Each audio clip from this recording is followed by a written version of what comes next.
Europe 1. Le journal de 7h présenté par Charles Lullier. Bonjour Charles. Bonjour Lionel, bonjour à tous. Le calme très précaire au Royaume-Uni. Deuxième nuit sans émeute, c'est vrai, mais des tensions latentes. L'assassinat des 3 fillettes a mis en lumière des divisions criantes au sein de cette société pourtant peu habituée aux mouvements sociaux. Il y a désormais les pros contre les anti-immigration. Un membre du Parti travailliste vient d'ailleurs d'être placé en garde à vue. Il a appelé, je cite, à trancher la gorge des racistes et des nazis. Reportage au Royaume désuni, comme on pourrait l'appeler désormais, de Geoffrey Branger. L'envoyé spécial d'Europe 1 s'est rendu à Leicester. Reportage. C'est une ville typique du centre de l'Angleterre, composée de petits immeubles de briques rouges, 400 000 habitants, dont 2 tiers sont d'origine étrangère. C'est ce que critiquent les manifestants anti-migrants comme Adam, 62 ans, qui vit à Leicester depuis toujours. Je vois beaucoup de gens arriver par bateau. Je vois ces milliers et centaines de milliers de personnes hébergées, nourries. Nous payons beaucoup pour tous ces étrangers. Je veux dire, cette attaque au couteau au Southport, c'est juste une conséquence de tout ça. En milieu de semaine, une importante manifestation antiraciste a rassemblé plusieurs centaines de personnes dans le centre-ville. Qui m'y était, elle est membre d'une association de défense des migrants. Nous avons depuis plus de 10 ans des partis politiques qui utilisent l'immigration pour diviser la population. Donc je ne suis pas surprise, mais en même temps, je suis tout de même choquée de voir qu'autant de personnes ont rejoint leur rang.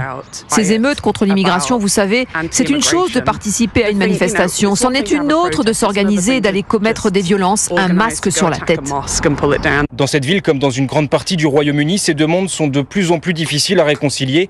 À Leicester, des violences ethniques ont lieu régulièrement depuis plus de 2 ans. Geoffrey Branger, l'envoyé spécial d'Europe 1 au Royaume-Uni. Aux États-Unis maintenant, alors que Kamala Harris a le vent en poupe dans les sondages, Donald Trump commence à lâcher ses coups. 3 débats Harris-Trump auront lieu en septembre. Annonce faite par Donald Trump depuis la Floride lors d'une conférence de presse hier. La première depuis que Kamala Harris a remplacé Joe Biden dans la course à la Maison-Blanche. Donald Trump qui a un objectif à vive Fried, inverser la dynamique de campagne. Oui, pendant plus d'1 heure, Donald Trump a répondu aux questions des journalistes en s'embarquant dans des diatribes souvent confuses.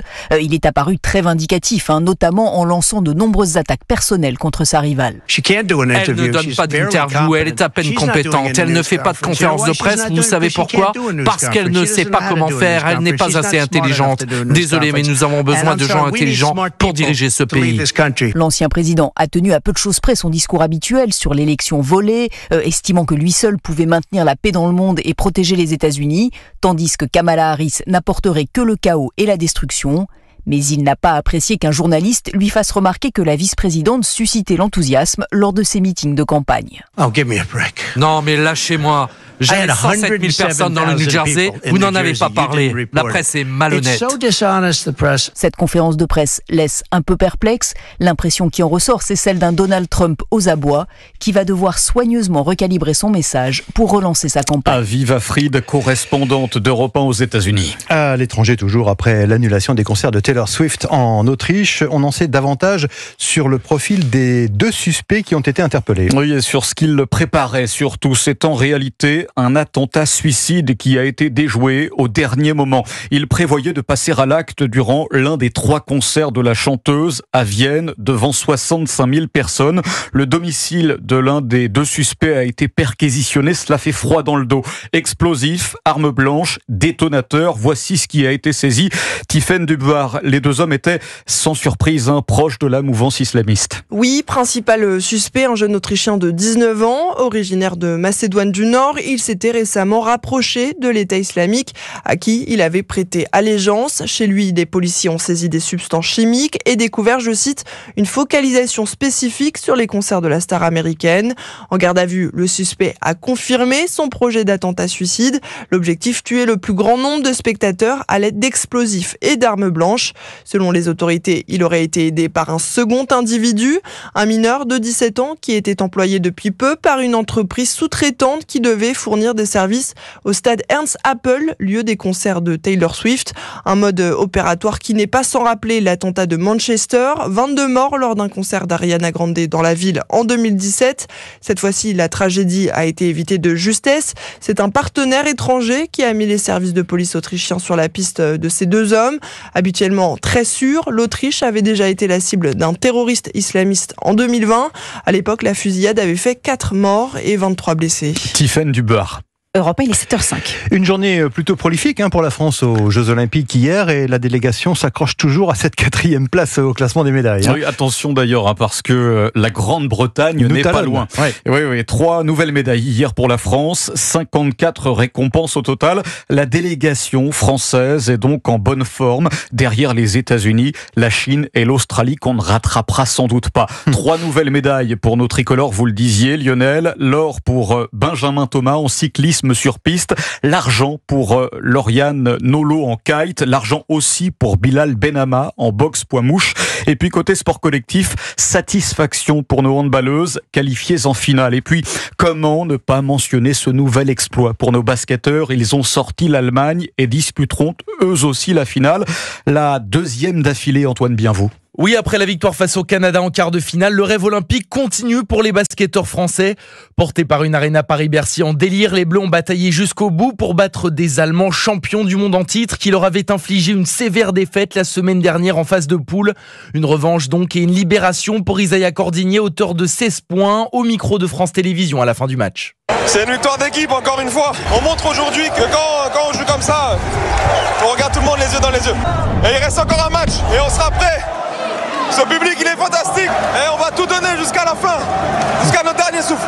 Prochaine et dernière étape demain soir face à l'ogre américain avec pourquoi pas au bout une médaille d'or olympique. Un titre que viseront aussi les handballeuses françaises après leur victoire dans la douleur face à la Suède hier en demi-finale 31-28. Menées au score pendant tout le match, les Bleus ont finalement arraché leur qualification en prolongation. Les championnes olympiques de Tokyo tenteront ainsi de conserver leur titre en finale samedi face à la Norvège. Merci Antoine Bienvaux. Parmi nos grands espoirs de médaille d'or, il y aura le football aujourd'hui, France-Espagne. Alors, pas le même contexte, pas la même compétition, pas les mêmes joueurs, mais quand même, disons-le... Un parfum de revanche. Oh là là, que oui. Finale à 18h au Parc des Princes. Et puis, il va falloir se faire une raison. Il n'y aura finalement pas de taxi volant aux Jeux Olympiques. Après des mois de tergiversation, d'attente, de polémiques, de moqueries même, disons-le, l'entreprise Volocopter et le groupe Aéroport de Paris l'ont annoncé hier. Le survol de la capitale ne sera finalement pas possible. Pour autant, Aurélien Fleureau, le projet n'est pas totalement abandonné. Une centaine de postes de travail, des dizaines d'écrans et 300 personnes qui se relaient 24 heures sur 24 depuis le 27 juillet. Christophe Thivet, directeur du programme Paris 2024 pour Atos. Parmi les écrans qui sont devant nous, on surveille en temps réel les événements les plus critiques qui peuvent se passer. Ce sont ce qu'on appelle les incidents informatiques. On a un incident aujourd'hui parce qu'on a perdu la redondance sur un système. Ça n'affecte pas la compétition qui a pu continuer à se dérouler. On s'est entraîné, nous ici, pendant 4 ans. On parle de 250 000 heures de tests. Un peu plus loin, à l'abri des regards, les équipes de cybersécurité veillent. Benoît Delpierre, en charge des opérations au sein du centre pour Eviden, la filiale spécialisée d'Atos, explique quels sont les risques encourus en cas d'attaque d'ampleur. Que tout s'arrête, c'est-à-dire que vous n'ayez pas les images à l'écran, pas de résultat, beaucoup de choses peuvent se passer. C'est-à-dire que nous, on protège des systèmes critiques, potentiellement les spectateurs ne pourraient plus rentrer sur les sites. Mais jusqu'ici tout va bien, l'objectif c'est que personne ne parle de nous, sourient les spécialistes d'Atos qui travaillent ici en coopération avec Omega, Orange, Cisco ou même le CIO pour par exemple déjouer les nombreuses attaques subies pendant la cérémonie d'ouverture. Aurélien Fleureau.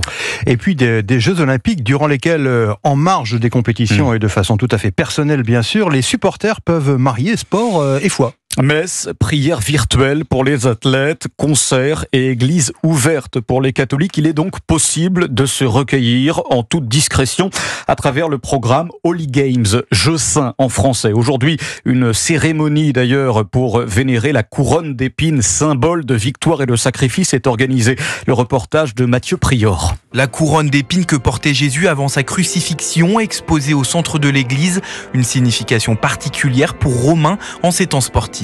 Cette couronne d'épines inspire de la force parce que traverser l'épreuve, c'est aussi bien les châtiments qu'il a vécu que les épreuves olympiques. Donc il y a évidemment un lien fait avec les JO. Associer la foi et le sport par des activités. En Ile-de-France, 52 paroisses sont affiliées à Holy Games, le projet de l'Église catholique pour accompagner le monde du sport, dont Isabelle de Châtelus est la présidente. Sur le parvis de la Madeleine, tous les spectateurs sont invités à venir courir 30 mètres, ça va, c'est faisable pour tout le monde. Et puis quand on a couru, on peut venir déposer une bougie pour son pays, pour un athlète. Et c'est justement pour les athlètes que ces fidèles sont venus à Saint-Germain ce matin. Pour moi, ce qui compte, c'est la question, je pense, de la sainteté des athlètes, de dire en fait déjà qu'ils se blessent pas, que ça roule au mieux. Je pense prier pour tous ceux qui n'ont pas la chance de faire des médailles ou des victoires pour qu'ils puissent continuer. Prier pour les athlètes, mais aussi prier pour toutes ces personnes qui viennent supporter et qui viennent découvrir la ville de Paris. Il est également possible de prier virtuellement sur le site Ensemble 2024. Les sportifs des JO ont recueilli 5000 prières. Léon Marchand en comptabilise plus de 80. Le reportage de Mathieu Prior pour Europe 1. Dans le journal de Charles Lullier. Merci Charles. Prochain rendez-vous avec l'info, 7h30.